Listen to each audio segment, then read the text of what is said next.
But welcome to Smells Like 90's Rock. It's Hot Toddy and DJ Pork. We're here. We're ready to do the thing.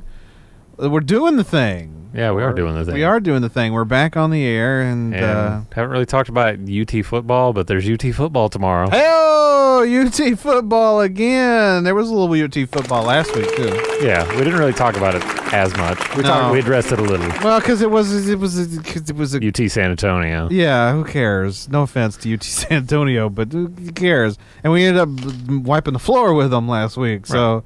But last year, South Carolina wiped the floor with us. They did, and it was very unexpected, so it'll be interesting. And we've already screwed up our first SEC game this year. Let's not screw up another one. Let's do the thing.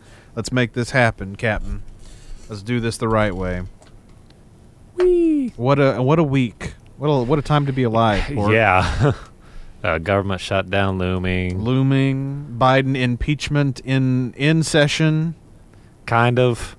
I mean, it's inquiry, basically. Yeah, nothing's going to happen because the Senate is controlled by the Democrats. So luckily he won't. It might not even happen in the House. Every single witness that they've interviewed, they've explicitly said in their opening statements, like there is no evidence. There's nothing here. There is not enough evidence to really like file an impeachment for Joe Biden. Whereas, Trump, I mean, I know when Trump was impeached, they're just out to get him. But there was also overwhelming evidence. Yeah, and they had witnesses come forward and say, like, this was bad. And the reason why it didn't go through is because at that time, the Senate was controlled by the Republicans. And so when the House sent it to the Senate, they put it down.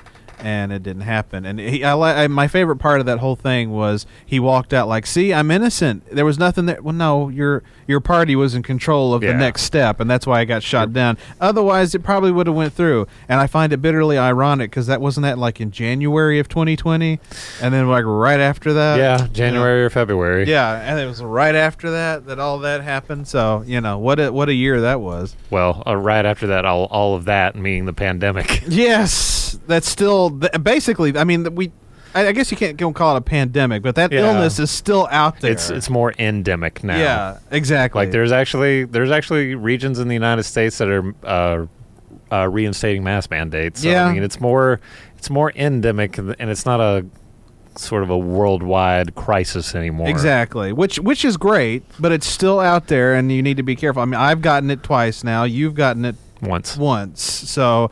And the second time I had it, it was worse than the first time. So I mean, look out! You still got to be careful with it out there. I'm just saying for your safety. Not even worried about you dying or anything, but like for you to have to go through this horrible illness, I don't want you to do that. Yeah, I think I've been pretty fortunate so far. Yeah.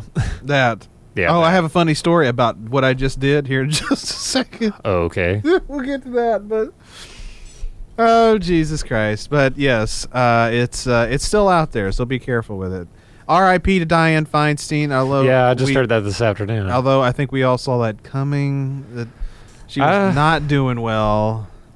I honestly don't know if I saw it coming. When was her term officially up?